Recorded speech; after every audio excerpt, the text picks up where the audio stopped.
제가 설교하면 될 것 같죠, 바로. 예. 오늘 마태복음 문 오전에 드렸고, 로마서 13장 1절로 7절 말씀이 되겠습니다. 우리 다 같이 한번 인사할게요. 옆 사람 같이 하시고 앞뒤 사람 같이 하실 때, 오해도 뵈니까 참 좋습니다. 인사합니다. 오해도 뵈니까 참 좋습니다. 좋습니다. 그리고 이번 7월 3일이 무슨 요일이 되나요? 목요일. 네. 목요일 우리 정경숙 권사님 생신이라고 하십니다. 목요일. 네. 목요일 새벽 기도에 나오시는 분들은 네. 정경숙 권사님 생신잔치에 참여하는 사람이 되겠습니다. 그래서 아침을 교회에서 생일상을 상다리 부러지도록은 못하겠지만 미역국으로 권사님 같이 드셔요. 네, 감사합니다. 그래서 네. 고맙습니다. 왜냐하면 우리 권사님 뭐 아드님도 뭐 따님도 며느님도 다 그냥 한국에 계시고 서방님은 하늘에 계시고 뭐 혼자 외롭게 계시는데 우리가 조반이라도 좀 이렇게 미역국이라도 끓여서 함께 먹어야겠다라는 생각이 들어서 하니까 목요일 새벽기도 나오시는 분들은 우리 권사님 생일 잔치에 참석하는 분들로 알겠습니다. 그래서 그렇게 하도록 하겠습니다. 권사님 괜찮겠죠? 네. 권사님은 그냥 드시기만 하시면 돼. 감사합니다.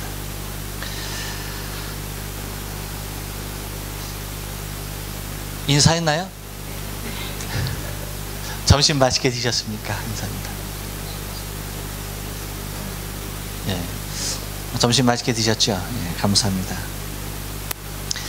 우리가 그 시대마다 특징적인 모습을 우리가 좀 살펴볼 수가 있어요. 그렇죠? 그 시대마다 그 시대를 대표할 수 있는 것들을 우리가 내놓을 수가 있는데, 특별히 우리가 이제 마지막 시대를 살고 있지 않습니까? 마지막 시대를 살고 있는 우리에게 그 마지막 시대의 특징에 대하여서 주님께서 마태복음 24장에 잘 말씀을 해주고 계시는데, 그 여러분 마지막 시대의 말세의 특징 중에 또 이제 하나로 우리가 손꼽을 수 있다라고 하는 것은 무엇냐면 권위에 대한 정면적인 도전의 모습이 두드러지고 있다라고 하는 겁니다.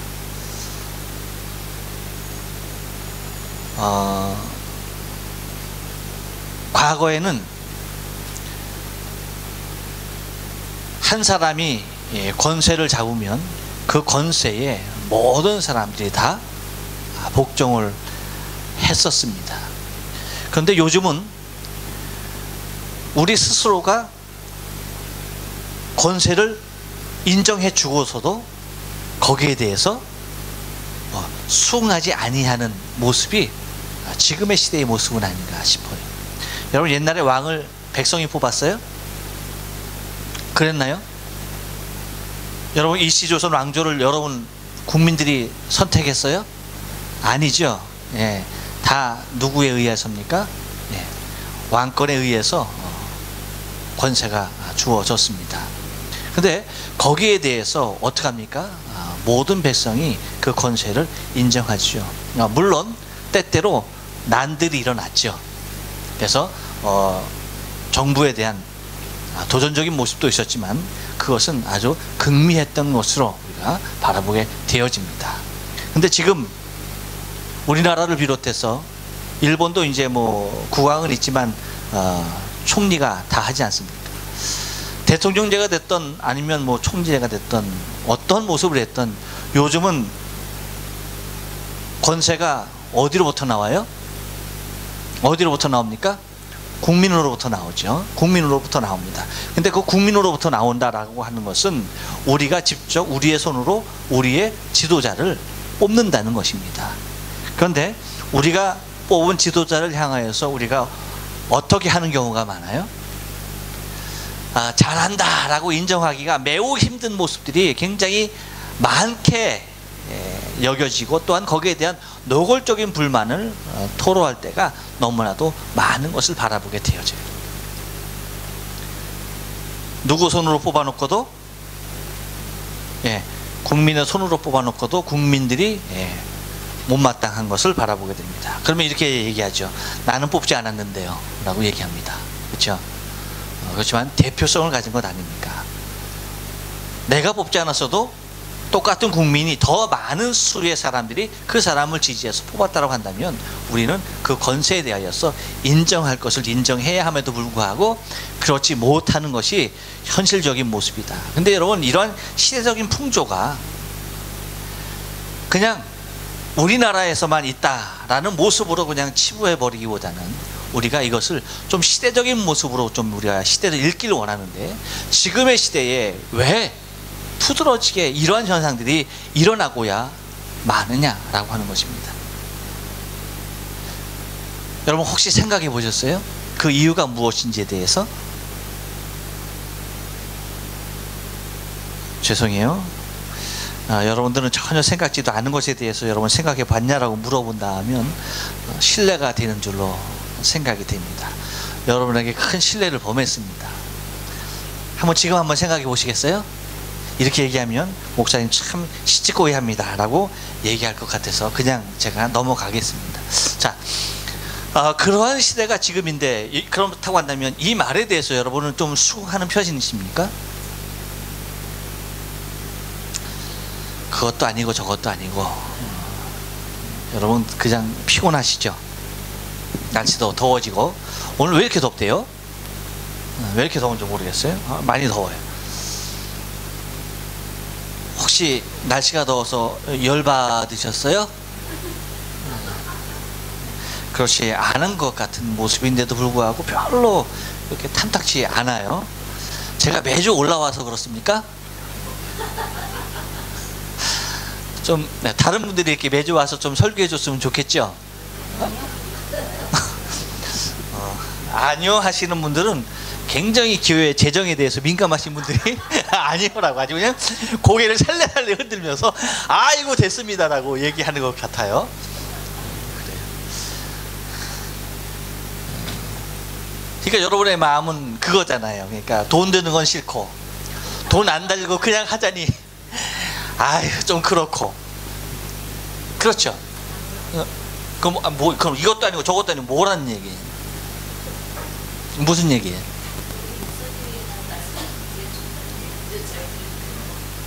그래요? 근데 이렇게 반응을 보면은 신뢰가 안 가요. 그 말씀에 대해서 신뢰가 가게 좀 해주세요. 우리 김숙향 집사님이 또 김양숙이란다. 아이고 참. 김숙향 집사님이 말씀하시는 말에 여러분 동감하십니까? 네, 요쪽 동네 이렇게 니은자로는 했는데 저쪽 기역자로는, 예, 하지 않아요. 집사 너무 있었어요. 근데 문제는 저쪽 동네가 더 많이 인원수가 많다는 거예요. 많은 사람이 호응을 못 받고 있습니다. 아무튼 그래요. 예? 다 생각했다고요? 대답했다고요? 대답도 좀 거스르게 해야지. 어떻게 그렇게. 자, 여러분 그렇다고 한다면 이제 우리가 이러한 시대적인 상황의 것을 우리가 좀 이해해야 한다라고 한다면 왜 그러면 이 마지막 시대에 권위가 무너지고 있느냐? 근데 그건 여러분 국가적인 위정자의 권위뿐만이 아닙니다. 그렇잖아요? 이것은 꼭 국가적인 차원에서의 얘기는 아니에요. 우리 쉽게 말씀드려서 교회에서는 어때요? 목사님의 권위 어때요? 네? 좋습니까? 없습니까? 높다. 지금 어느 교회 출석하시는 분이세요? 어느 교회 출석하시는 분인데 목사님 교회 권위가 높다고 말씀하시는지 모르겠네. 권위 높으신 목사님을 못 배워서 그런 얘기 하시는 거군요. 여러분, 권위 있는 목사님들을 한번 얘기하면 여러분처럼 반응이 일어나요? 여러분들은 초자유한 교회에 와 계신 거예요. 그러니까 사회적인 구조로 따지면 아주 민주주의 중에 초민주주의의 수준을 달리는 그러한 교회에 지금 와 계신 거예요. 그렇지 않아요? 저도 한번 건의를 한번 가지고 한번 폼 잡아봐요. 아멘해요? 네, 아멘. 저봐, 건의다고도 안 하. 여기서 도움을 하면 안 하잖아. 즉각적으로 그냥 반감을 일으키면서 노골적으로 이렇게 대응하면서 무슨 건의 있다고 얘기하시는지 모르겠어요. 건의라는 게 그냥 잡혀지는 게 아니에요, 사실. 교회뿐만 아닙니다. 또 뭐예요? 가정에서도 마찬가지. 가정에서도 여러분 부모의 건의가 있습니까?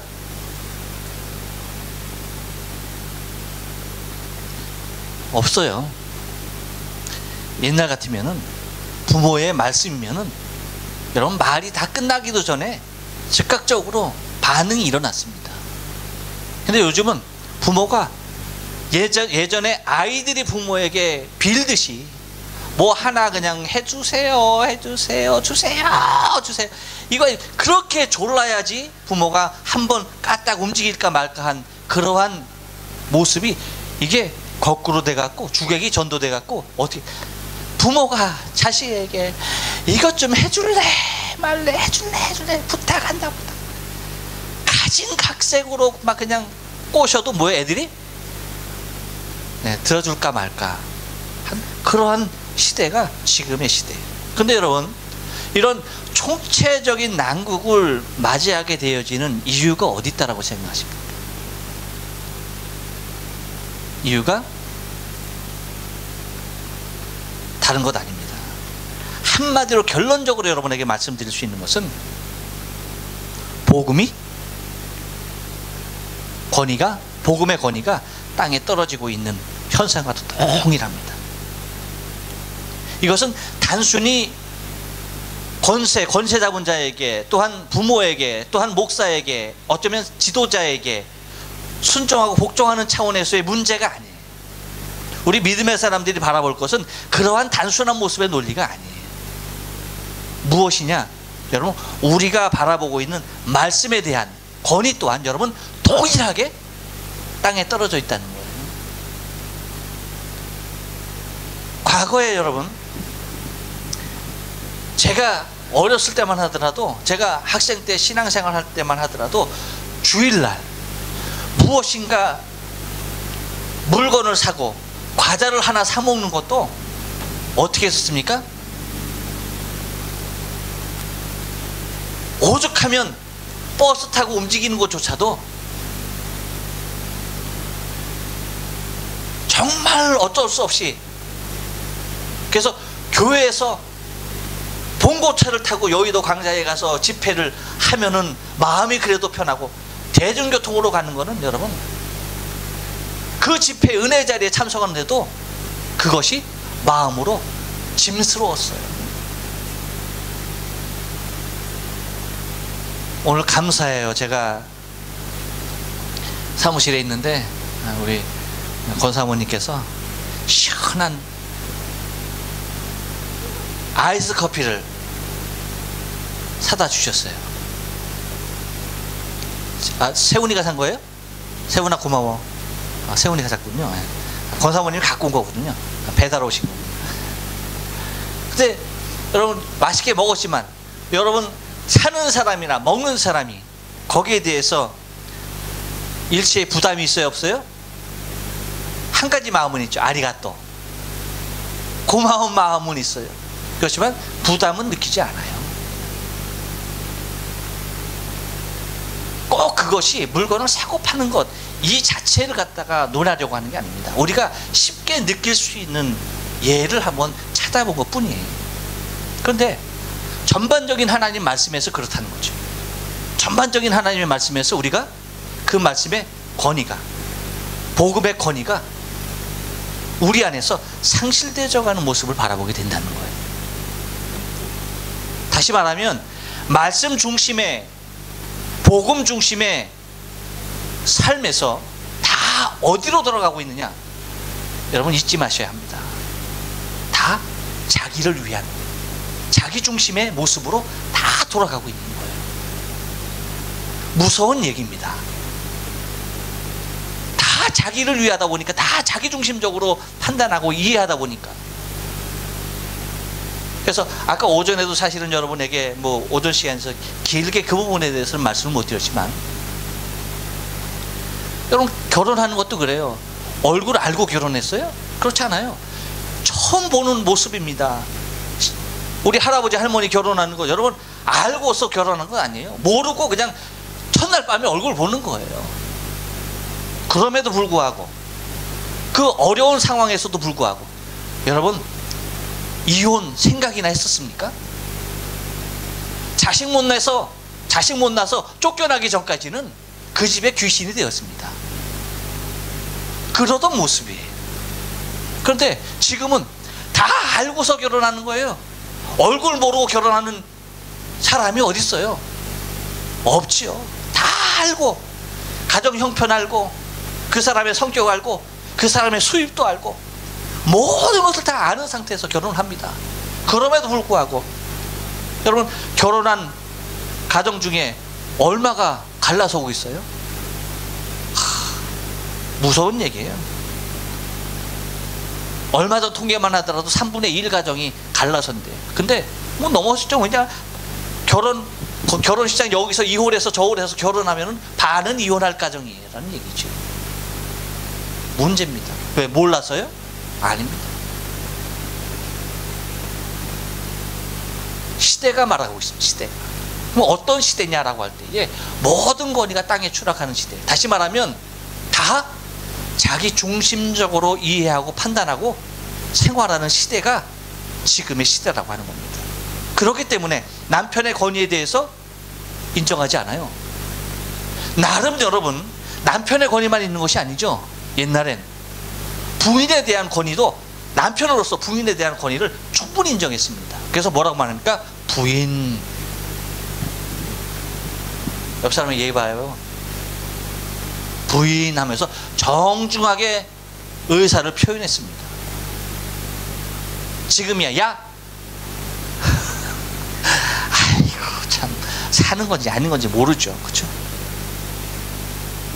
다 야로 통해.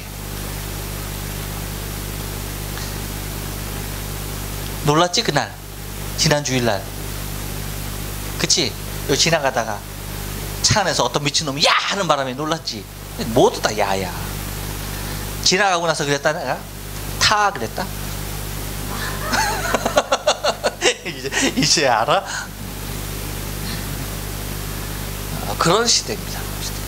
다시 말하면 권위가 무너지는 시대라고 하는 것은 그냥 일반적인 사회적인 권위, 세상적인 권위만 무너지는 것이 아니라, 가정적인 권위만 무너지는 것이 아니라 함께 여러분 복음의 권위, 하나님의 말씀에 대한 권위가 땅에 떨어지고 있는 시대다라고 하는 것을 잊지 말아야 돼요. 우리 주님께서는 세상의 권위에 대해서 철저하게 순복하셨던 것을 바라보게 되었죠. 여러분 하루는 그 예수님을 책잡으려고 바리새인과 헬라당 이 사람을 보냅니다. 그래서 예수님을 시험하죠. 뭐라고 말합니까? 선생님 우리가 아노니 당신은 참되시고 아무라도 꺼리는 일이 없으니 이는 사람을 외모로 보지 아니하고 오직 참으로서 하나님의 도를 가르치심입니다. 그러면서 이렇게 말합니다. 가이사에게 세를 바치는 것이 가하니까 불가하니까 라고 물어요. 그럴 때 예수님께서 뭐라고 말합니까? 나에게 동전 하나, 데나리온 하나를 가져와라. 그러면서 거기에 누구의 형상이 있느냐 라고 말합니다. 거기에 누구의 형상이 있어요? 가이사의 형상이 있죠. 그러면서 말씀하십니다. 가이사의 것은 가이사에게, 하나님의 것은 하나님께 바치라 라고 하면서 오늘 본문에서 얘기하시는 대로 관세가 됐던 조세가 됐던 세를 바칠 것은 뭐하라? 바치라 라고 말합니다. 근데 여러분 요즘 세금 제대로 바치면서 부자 되는 사람 봤어요? 아니죠. 근데 이것은 세상적인 사람만 그래요? 우리도 그래요? 대답을 못 하시는 거 보니까 많이 찔린 바가 있습니다. 주여, 우리도 의료보험 못 내고 있습니다. 그래서 병원도 안 가고 있어요. 자, 한번 여러분 생각해 보세요. 우리도 우리에게 주어지는 세금에 대해서 다 내려고 합니까? 안 내려고 합니까? 안 내려고요. 일본의 소비세가 3%에서 8%로 5%에서 5%에서 8%로 3% 올랐습니다. 여기에 대해서 국민이 뭐라고 그래요? 피부로 느끼죠. 매일매일 세금을 올려가지고 아유 여러분 공돈 들어가는 것 같잖아요. 그런데 엄밀히 따지면 한국은 여러분 소비세가 몇 프로인지 아십니까? 몇 프로? 네, 10%. 그럼에도 불구하고 느껴요, 못 느껴요? 물건 사면서 절대 야 이놈의 세금 하면서 세금 탓하면서 얘기하는 사람은 없어요. 그렇죠? 왜 그래요? 세금 제도가 다른 것뿐이에요. 일본은 무슨 세예요? 직접세예요, 직접세. 우리는 뭐예요? 간접세고. 우리는 소비자가 물건을 살 때 거기에 세금을 포함해서 사죠. 하지만 한국은 뭐예요? 공장에서 출하될 때에 소비자 손에 오기 전에 이미 세금이 뭐예요? 지불된 상태. 그래갖고 세금이 포함된 가격을 우리가 사는 거예요. 그런데 우리는 마치 그냥 공짜로 사는 것처럼 느껴요. 그러고 보면 제도를 좀 잘해야 될 것 같아요. 거기에 대해서 하는 사람. 그렇지만 여러분 보세요. 세금이 분명히 들어가고 있어요. 근데 그 세금조차도 뭐라고 말합니까? 많다 적다. 왜 올렸느냐 말았느냐에 대한 이야기가 많이 나오는 것을 바라보게 되죠. 근데 예수님께서도 뭐라고 말합니까? 세에 대해서는 가이사의 것 드려야 될 것은 반드시 드리라 라고 말하면서 뭐를 말하십니까? 위에 대한 권위에 대한 권세에 대한 모든 것에 대하여 다 순복할 것에 대해서 말씀하고 있다는 겁니다. 자, 여러분 우리가 한번 생각해 봐요. 만약에 예수님께서 이 세상의 권세를 하나님께서 주신 것으로 인정하지 않았다라고 한다면 여러분 주님은 어떻게 하셨을까라고 하는 겁니다. 한번 생각해 보세요. 예수님께서 빌라도 법정에서 재판을 받습니다. 여러분 그 재판이 옳은 재판이에요? 그런 재판이에요? 그만 주무시고 정말 그 재판이 옳은 재판이에요? 그런 재판이에요? 여러분도 보기에 부당한 재판으로 보십니까? 여러분 부당해요? 정당해요? 재판이? 우리가 보기에도 제3자 입장에서 보더라도 이것은 부당한 재판이에요. 그런데 주님은 어떻게 하십니까? 그 재판에 대하여서 말씀하셔야 못하세요? 내가 죄가 있다 없다에 대해서 말합니까? 말하지 않습니까? 내가 이러한 재판을 받아야 된다 말아야 된다에 대해서 말씀하십니까? 안 하십니까? 아니에요. 하지 않습니다. 당신이 받는 재판에 대해 단 한마디도 거론조차 하지 않아요. 그리고 어떤 모습으로 재판에 회유됐던 그 모습에 대해서 다 수긍하고 받아들이고 있어요. 이유가 뭘까요? 당신이 그런 재판을 받아야 할 사람이기 때문에 그렇습니까? 그렇지 않아요. 모든 권세가 하늘 아버지께로부터 주어진 것임을 믿는 겁니다.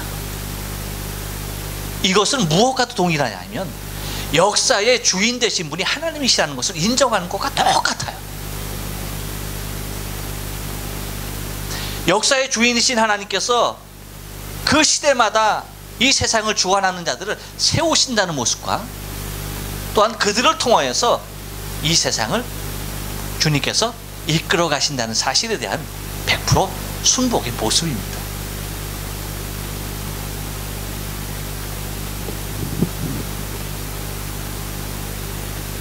여러분, 주님은 세상의 법이나 왕권에 대해서 거스리러 오신 분이 결코 아니에요. 그래서 예수님 오시는 모습도 여러분 어떻게 오십니까? 우리가 주의 말씀, 예언한 모든 말씀을 다 이루시지 않습니까? 예수님께서 오시는 그 과정이. 그렇죠? 그런데 무엇까지도 다 이루시느냐 하면 여러분 한번 우리가 성경을 봐요. 누가복음 2장 1절로 5절 말씀 보면 이때에 가이사 아구스토가 영을 내려 천하로 다 호적하려 하셨으니 라고 말합니다. 누가 영을 내린 거예요? 그 당시 새로운 지도자가 새로운 법령을 만들기 위해서 다 호적하라고 한 겁니다. 그랬을 때에 예수님의 부친 요셉도 갈릴리 나사렛에서 살고 있는데 그의 집은 어디예요? 베들레헴이에요. 그래서 베들레헴으로 만삭된 자신의 아내 마리아를 데리고 올라가서 호적을 해야 했던 것입니다. 누구의 명에 의하여서? 위의 권세의 명에 의하여서 간 거예요. 그런데 거기에서 호적하러 간 그 사이에 그 베들레헴에서 예수님이 탄생한 거예요. 그런데 예수님께서 어디에 오시겠다고 했습니까? 성경에서 유대 땅 베들레헴아 너는 작고 작은 고을이지만 여기에서 구주 바로 예수가 그리스도가 올 것이다라는 그 말씀을 이루려 함이다라고 하는 겁니다. 자, 무엇에 의하여서 세상 권세, 세상 권력 그것을 의지해서가 아니라 그것에 의하여서 예수님께서 뭐 하십니까? 이 땅에 오심에 대한 성경의 모든 약속을 다 이루셨다는 거예요. 그러니 여러분 오늘 본문에서 얘기하는 오늘 본문에서 말하는 각 사람은 위에 있는 권세들에게 굴복하라. 권세는 하나님께로 나지 않음이 없나니 모든 것은 다 하나님이 정하신 바라 라고 하신 이 말씀이 지금 시대에 우리가 받아들이기 힘들고 이해하기 힘들다 해서 이것조차도 뭐 하려고 합니까? 부정하려 해서는 안 된다는 거죠. 그래서 여러분에게 말씀드렸습니다. 이것은 시대적인 상황, 이것이 왜 이렇게 흘러가느냐, 그것은 여러분 아셔야 될 것이 흑암의 세력이 우리에게 어떻게 해서든지 간에 이 사회적인 풍조를 통해서도 하나님의 말씀에 대한 절대적인 권위를 도전하게 하고 있다는 겁니다. 어떠한 모습으로든지 하나님의 권위, 하나님의 말씀에 대한 권위를 우리 믿는 사람 스스로가 갖지 못하게 하는 그러한 세상 풍조로 점점 몰아가는 거예요.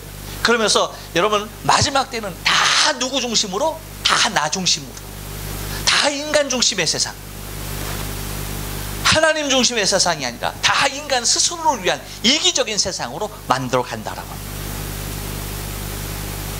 그렇지만 주님께서 이 땅에 오셔서 말씀하시며 행동하신 모든 것들은 다 뭡니까? 이기적인 모습입니까? 아니죠. 이타적인 모습이죠. 나 자신을 위하여 사는 삶이 아니라 다 누군가를 위하여 사는 삶, 그것이 주님께서 이 땅에 오신 하나님의 말씀을 더욱더 확실하게 세워놓는 모습이 된다라고 하는 것입니다. 여러분 우리의 삶이 지금의 시대에 맞춰서 살면은 세상 사람들이 멋있는 사람들이라고 얘기합니다. 하지만 세상 사람들이 야 저거 참 구시대적인 사고를 가지고 살아간다 라고 하지만 사람에게는 손가락 받을지 몰라도 하나님께서는 우리가 주의 말씀에 붙잡힌 바 된 그 삶을 살아갈 때에 기뻐하십니다. 여러분 때로는 우리가 시대의 뒤진 자의 모습에 삶으로 비칠 수가 있습니다. 하지만 그것이 중요한 게 아니에요. 시대를 앞서가든 뒤서가든 그게 중요한 것이 아닙니다. 우리가 얼마나 하나님의 말씀 가운데 나 자신을 세워가고 있느냐 하는 것이 중요한 거예요. 여러분 우리가 우리나라에서 일어났던 세월호 사건 보고 또 월드컵 여러분 16강 좌절됐죠? 보세요. 뭐라고들 말하나 보세요. 입 달린 사람, 요즘은 입 달린 사람이라고 얘기하면 안 돼요. 손가락 가진 사람들 다 보세요. 여러분. 뭐라고 글을 올리라. 다 자기 중심에서 글을 올리죠. 사람 죽이는 것이 한둘이 아닙니다. 뭡니까 여러분? 다 권위에 대한 상실됨을 우리 스스로가 보여주고 있는 거예요. 불행입니다. 우리 스스로가 그것을 지켜내지 못하면 소망이 없습니다. 여러분 우리 믿음의 사람들이만이라도 우리가 이 모습에 대해서 굳건히 잘 지켜나가야 할 줄로 믿어요. 우리의 본분을 잘 지키고 우리의 본분을 잘 지키는 것이 뭐예요? 하나님의 말씀 그 가운데 서 있는 것이. 세상 사람들이 아무리 뭐라 하더라도 우리만은 침묵할 수 있길 바래요. 세상 사람들이 뭐라고 비판하든 여러분 우리만큼은 그 모든 비판을 수용할 수 있는 저와 여러분이 되길 원해요. 그랬을 때에 여러분 마지막에 심판하실 이가 주님 되십니다. 그 앞에서 우리는 할 말이 있는 거예요. 그 앞에서 우리는 떳떳하면 되는 거예요. 세상 사람 앞에서 떳떳하려고, 이 세상 앞에서 여러분 떳떳하려고 하면 안 돼요. 우리 주님 앞에 우리가 부끄러움이 없어야 될 줄 믿습니다. 이것이 정말로 마지막 시대에 이 시대적인 권위가 붕괴되는 이때에 우리가 하나님의 말씀의 권위를 세워나가는 차원에서라도 여러분 가정에서 가장의 권위, 가정에서 아내의 권위, 자녀의 권위, 교회에서 성도와 목사의 권위, 그리고 나가서 나라에서 대통령을 비롯한 위정자의 권위, 여러분 세워나가줘야 할 줄 믿습니다. 그랬을 때에 하나님께서 우리에게 주신 참다운 자유는 말씀 안에서의 구속입니다. 그 자유가 진리가 너희를 자유케 하리라 하신 그 말씀이 우리에게 참다운 기쁨으로 다가오길 주의 이름으로 축원합니다. 기도하십니다.